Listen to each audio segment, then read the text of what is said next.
I now say that this gavel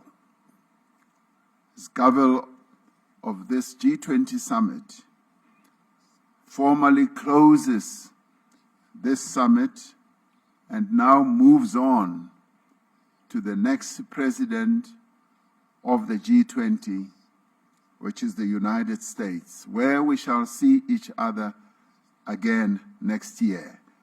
The summit is therefore closed.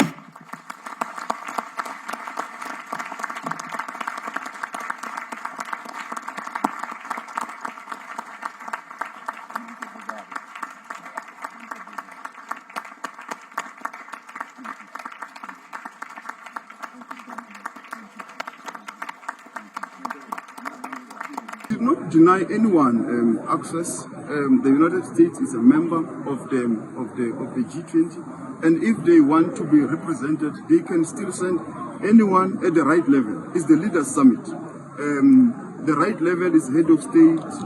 It's a special envoy appointed by the president of that country. It could also be a minister, and we've always been open, so we have not denied anyone. What we have said, because it's an officials level in terms of that issue, is that DERCO accept the fact that the US is going to be taking over this platform of the G20, and we welcome that they want to take it over. They can come at our offices, and the right level officials will hand over the G20 to the American officials. So this is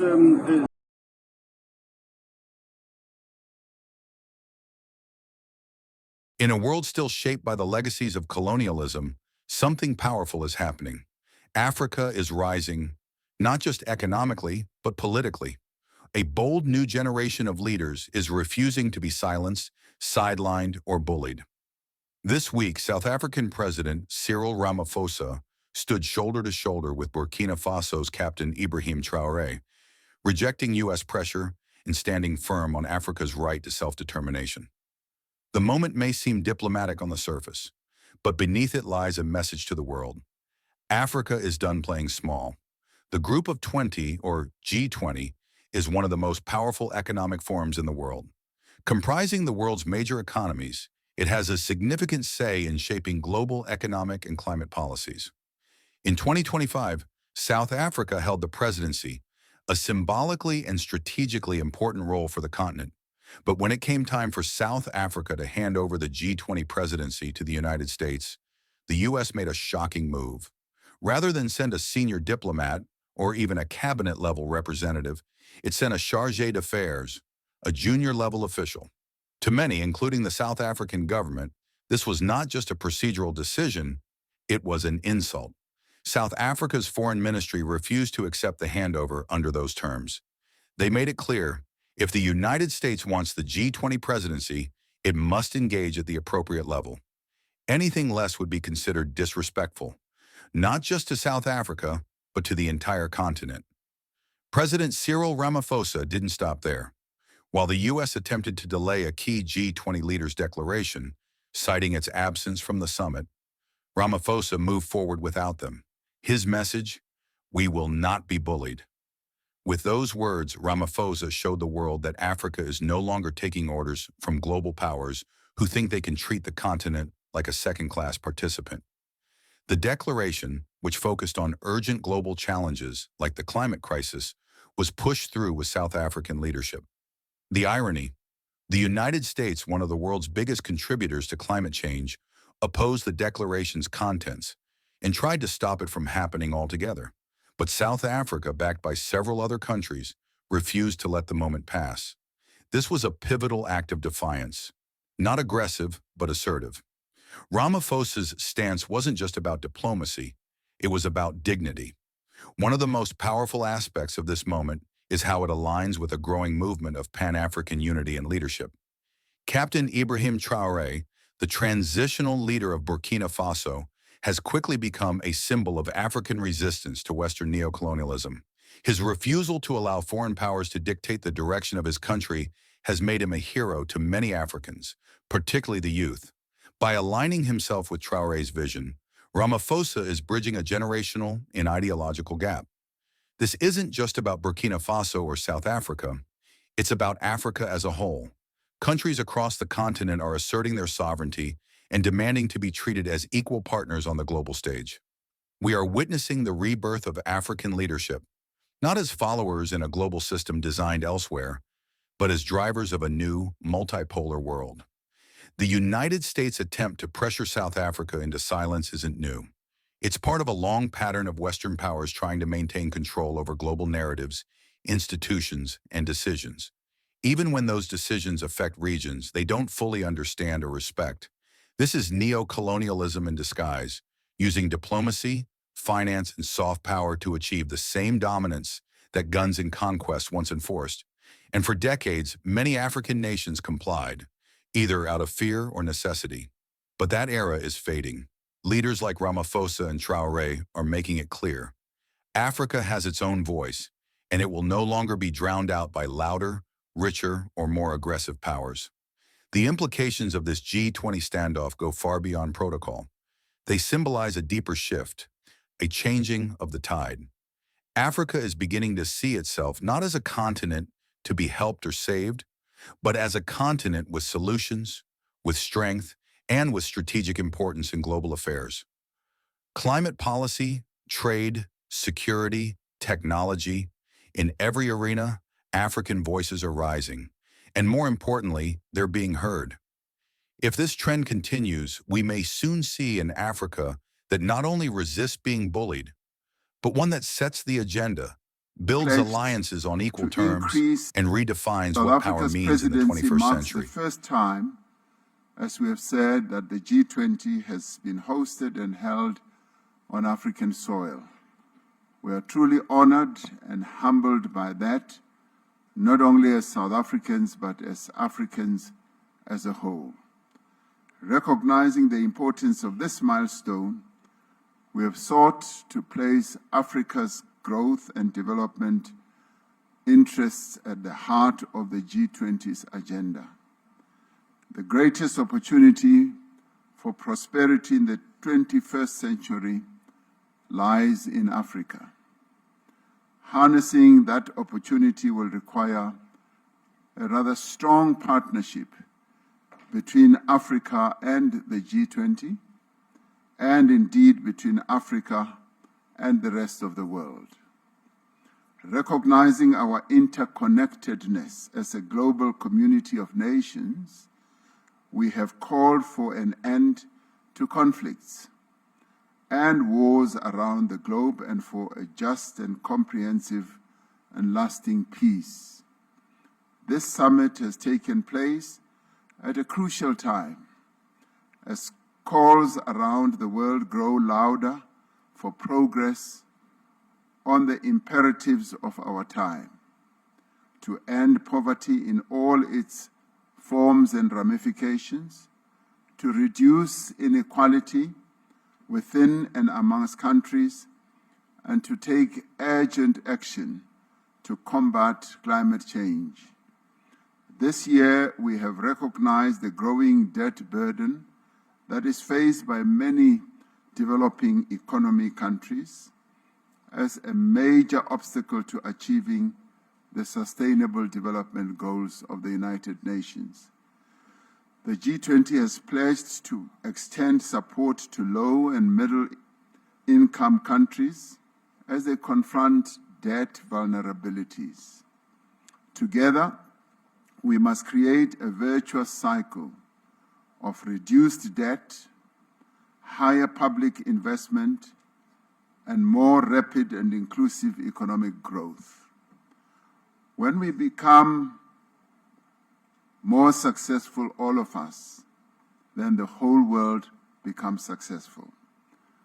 When we began our presidency, we pledged to mobilize the G20 to strengthen disaster resilience and response. Climate-induced natural disasters spare no country. Disasters know no borders. But their toll is heaviest on those without the means to recover and to rebuild.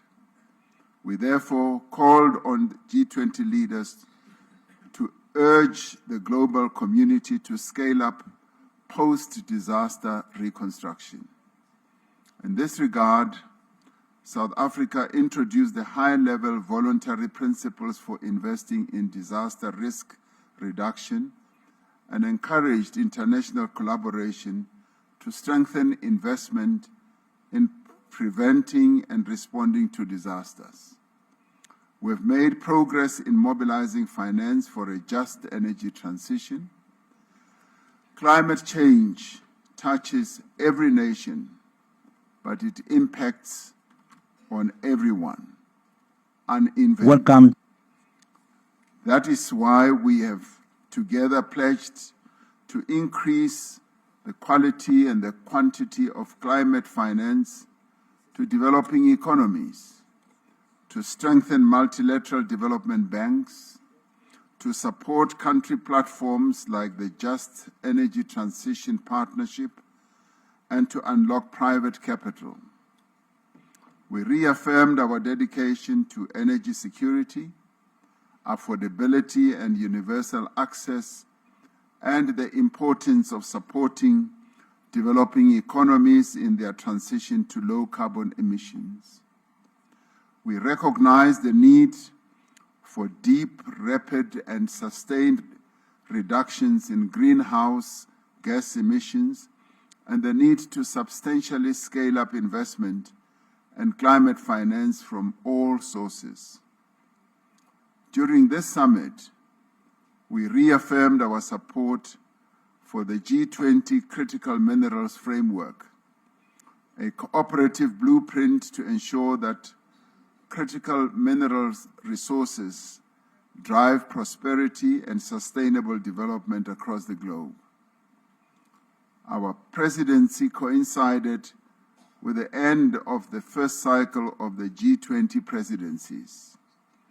Following the mandate given to our presidency at the 2024 Rio de Janeiro summit, we undertook the G20 at 20 review, drawing on the diverse perspectives of participating members and guest countries as well. It is our hope that the recommendations of the review will serve as a helpful guide for the G20 to ensure that it remains fit for purpose in an ever-changing world. In fact, the indicative report already says that the G20's existence should continue as it serves a good purpose in giving guidance to the economic well-being of the world.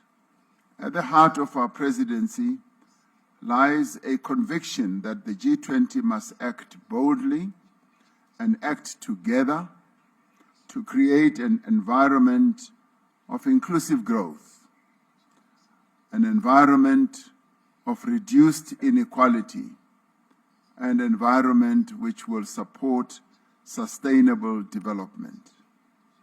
South Africa has used this presidency to place the priorities of Africa and the Global South firmly at the heart of the G20 agenda.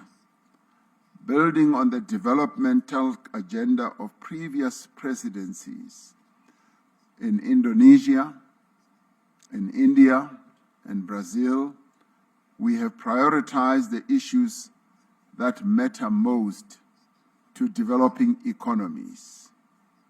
And in executing our task as the G20 president, we learned a lot from what Indonesia did, what India did, and what Brazil did.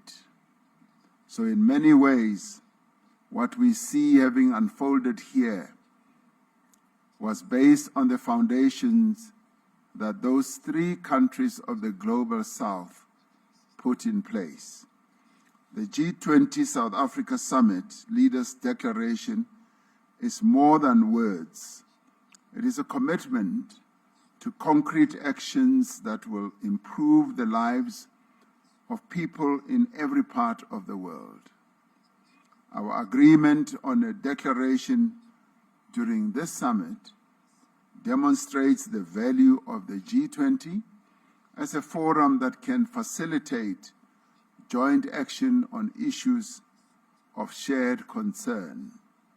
Shared concern not only for the leaders, but shared concern for the peoples of the world. More than that, it reaffirms our renewed commitment to multilateral cooperation and our recognition that our shared goals outweigh our differences. Together, we must accelerate progress towards the 2030 Sustainable Development Goals of the United Nations and the Pact for the Future. We have laid the foundation of solidarity. Now we must build the walls of justice and the roof of prosperity. Let us move forward together, demonstrating to the world that we do have the capacity to confront and overcome the world's challenges. Through partnerships across society and by remembering our common humanity, we can create a more secure, a more just, and a more prosperous world. And together, we can ensure that no one is left behind. I now say that this gavel of this G20 summit formally closes this summit and now moves on to the next president of the G20, which is the United States, where we shall see each other again next year. The summit is therefore closed.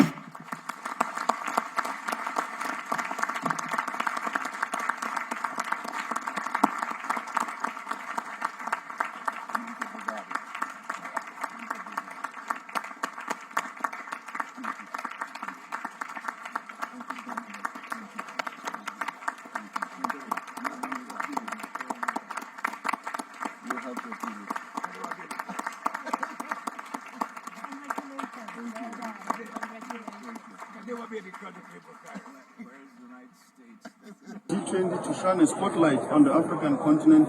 No one will shine or steal that spotlight. The African continent has made it. The leaders have adopted a declaration which is very clear in terms of the global south, in terms of the issues impacting the continent. The framework on critical minerals, beneficiation at source in the African continent, enjoyed by 30% of the global minerals that are going to power artificial intelligence, are going to power green economies. They are here in this continent. South Africa has enabled the issue of the beneficiation at source in this G20. On artificial intelligence in the African continent, very few content creators who get any resources, TikTok, April, and so forth. But this G20 speaks about how the African continent must not just be a consumer of artificial intelligence, but it must be at the source of innovation, research, data centers, and all those platforms. So these are very key also for young people of this continent, this being a youthful continent. So this G20 will revolutionize how the African continent participates in the global economy. Minister Lamola, it's been a busy year of South Africa chairing the G20. Is it mission accomplished? How do you feel?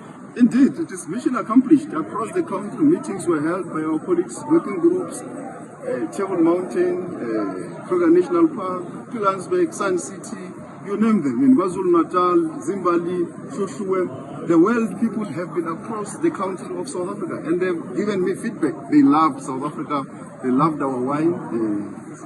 They also know there is something called biltong. So it has been a good year and we are very glad as the South African government that finally it has culminated into a progressive declaration that will revolutionize the African continent, will revolutionize how the global South participate and play a role in the global economy.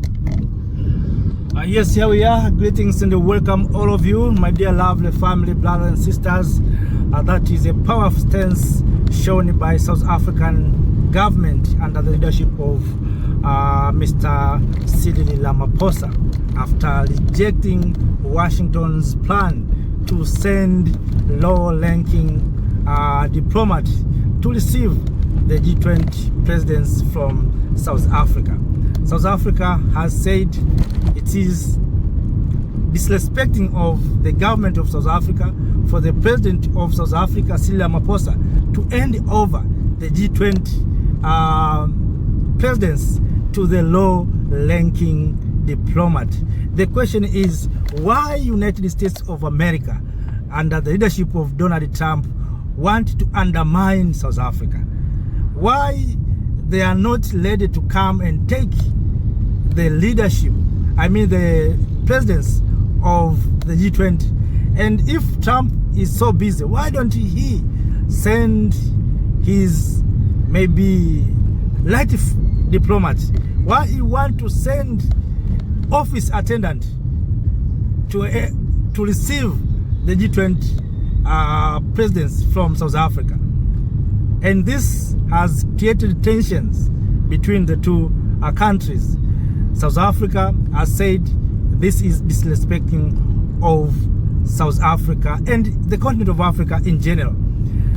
We know that right now America is saying that there was white genocide in South Africa, and that's why America rejected to attend the G20.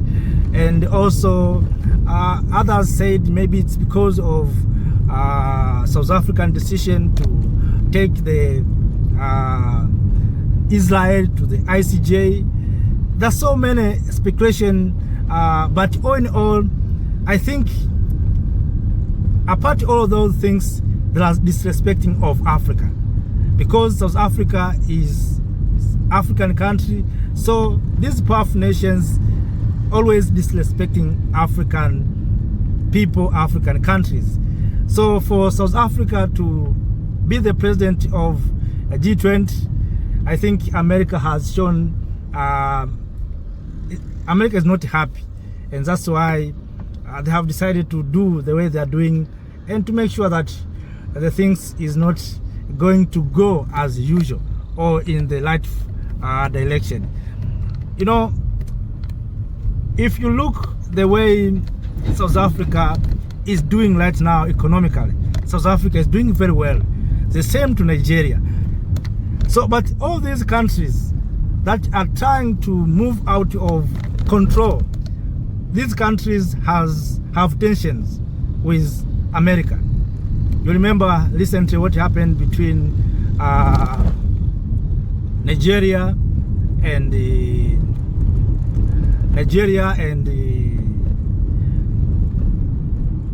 US. Remember, US proposed to send troops to Nigeria. If you come to South Africa, you remember what happened when Ramaphosa visited Washington, what happened. So all these countries that are tried to move out of control and owning the economy, it looks like the enemy of America. So it means America wants to continue to control these countries, and that's why you see right now America is trying to threatening and to even boycotting issues that South Africa is participating.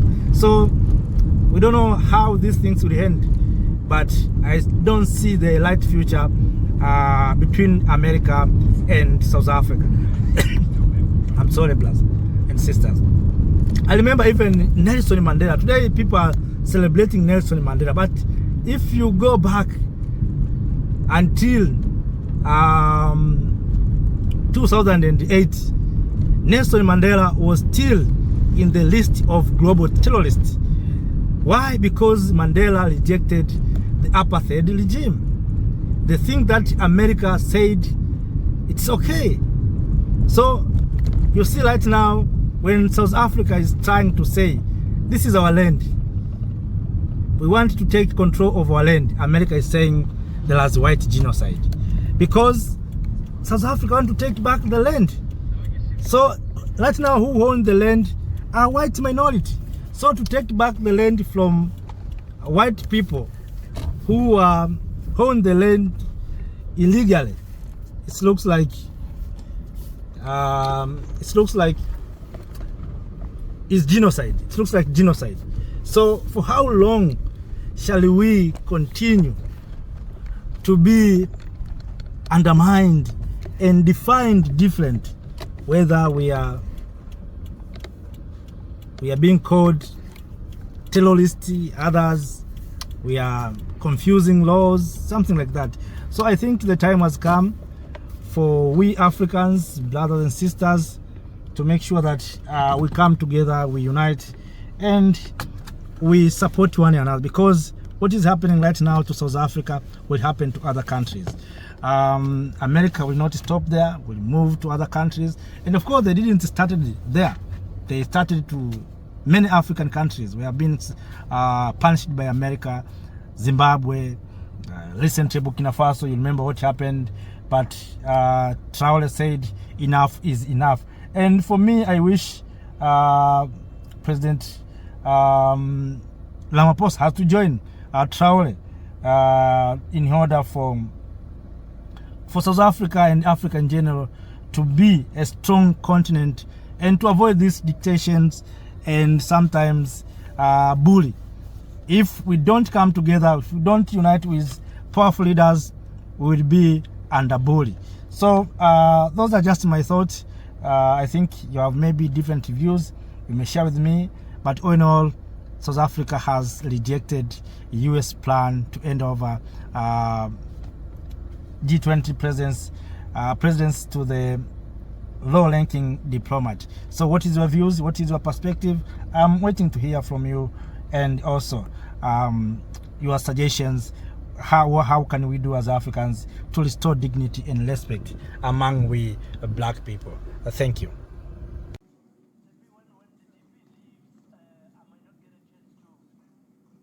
The world is watching, and what they're seeing is an Africa that refuses to be silenced, ignored, or disrespected. South Africa's stand at the G20, supported by leaders like Captain Traoré, is not just political posturing, it's a statement of intent. Africa is not just rising, Africa is...